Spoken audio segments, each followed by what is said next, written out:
গুৱাহাটী ভাড়া কিমান? 330 দিয়ক, তিনিটা টিকেট দিয়ক,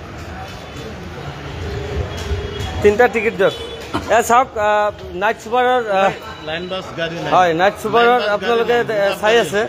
মোৰ বা তেখেত খুজিছিলে 600 টকা টিকট, এটা টিকটৰ মূল্য 600 টকা খুজিছে। মোক এইমাত্ৰ 14, 15, 16 এইবোৰ চব টিকেট খালী আছে। মোক তেখেতে কৈ আছে 600 টকাকৈ টিকট হ'ব। মই 500 টকাকৈ দিব বিচাৰিছোঁ, তথাপিও মোক নিদিয়ে। হেল্ল' দিয়ক, তিনিটা টিকট দিয়ক। হেল্ল' ধৰি লওক, লাইন বাছ নাই ৰে ভাই। কি আছে? লাইন টিকেট নাই। এই মাত্ৰ আপুনি 600 টকা খুজিলে মোৰ পৰা। ৰিজাৰ্ভ গাড়ী আছে, স্লিপাৰ গাড়ী চাইছে। হেল্ল' চাওক, এইমাত্ৰ টিকট থকা বুলি কৈ এইমাত্ৰ ক'লে কি ৰিজাৰ্ভ। তাৰমানে মই 600 টকা এটাকৈ টিকটৰ মূল্য মই 600 টকা ভৰিব লাগিব। মই যাম আজি নাইট ছুপাৰত বেমাৰী মানুহ লৈ, খুব দুখীয়া মানুহ, দুজন বেমাৰী মানুহ আছে, দুখীয়া মানুহ। তেওঁক মই ৰিকুৱেষ্ট কৰিছোঁ দুখীয়া মানুহৰ কাৰণে যে তিনিটা টিকট মই 1500 টকা দিম। তেওঁ কৈ আছে 600 টকাৰ 1 টকা কমত নহ'ব। আপোনালোকে পাৰিলে লাইভটো এবাৰ শ্বেয়াৰ কৰি দিয়ক, লাইভটো শ্বেয়াৰ কৰক। আৰু কি কয়, আমাৰ ডিষ্ট্ৰিক্টৰ যিসকল ডাঙৰ ডাঙৰ বৰমূৰীয়া আছে তেখেতসকলৰ দৃষ্টিগোচৰ মই কৰিব বিচাৰোঁ। লাইভটো শ্বেয়াৰ কৰক।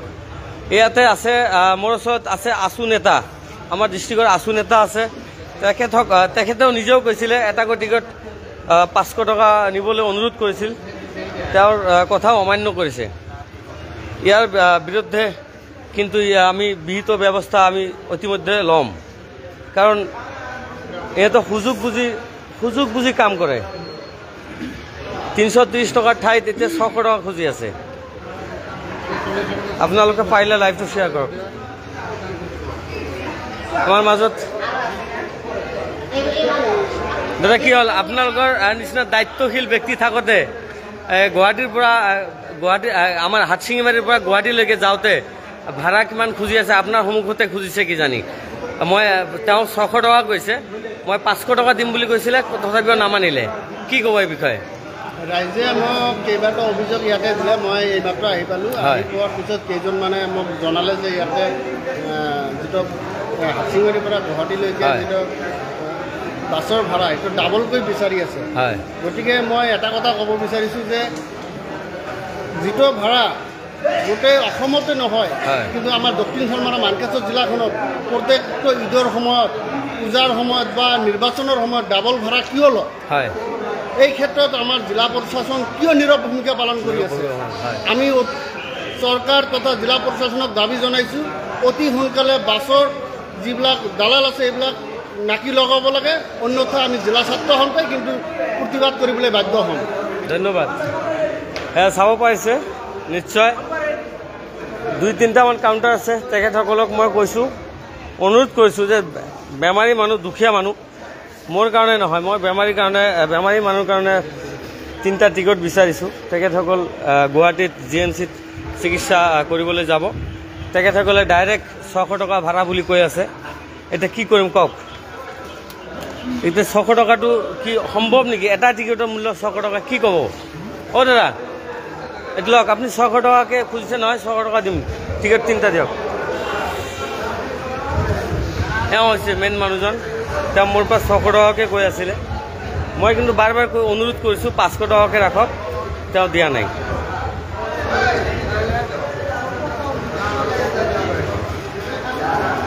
কি ক'ব? 500 টকা নিদিয়ে? অ' দাদা কি ক'ব? 500 টকাত লাগে টিকট।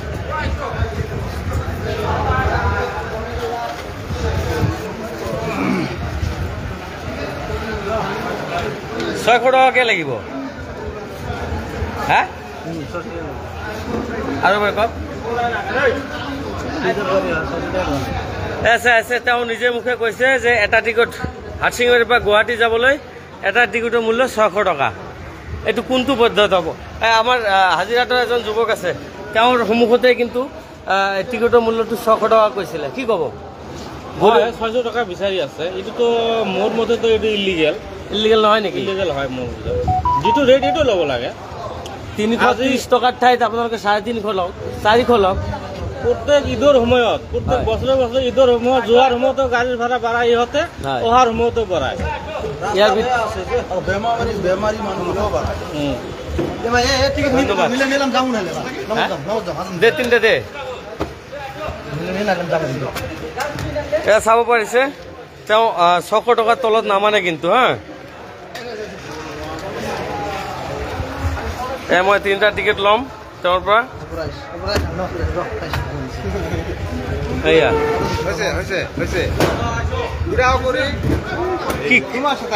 আমাৰ মোৰ লগত কি ক'ব তোমাৰ কোন ঠাইত যাব গুৱাহাটী টিকেট কিনিছে টিকেট 600 টকা লৈছে কিমান লৈছে 600 আচলতে দাম কিমান দামটো সঠিক দাম কিমান টিকেটৰ ঠিক দাম 350 লৈছে কিমান 600 টকা লৈছে টিকেটত লিখা নাই লিখিব কৈছে তেওঁ টিকেটত লিখা নাই ক'ত টিকেট কাটিছে আপুনি এইয়া টিকেট কাউণ্টাৰ কি নাম ঠাইটোৰ নাম কি ঠাইটোৰ নাম কি এটা হাৰচিংমাৰী আচ্ছা গাড়ীৰ নাম্বাৰ কিমান গাড়ীৰ নাম্বাৰ 8021 গাড়ী আপোনালোকে কোৱা নাই ইমান পইচা কি ওলায় কৈছোঁ কোৱা বোলে এখন টিকেটৰ মূল্য বাঢ়ি গৈছে দাম বাঢ়ি গৈছে বুলি কয় চবৰে পৰা লৈছে এনেকৈ 550 লৈছে আমাৰ সামনে লৈছে 550 লৈছে 600 মানে ইলিগেলভাৱে বেছি লৈছে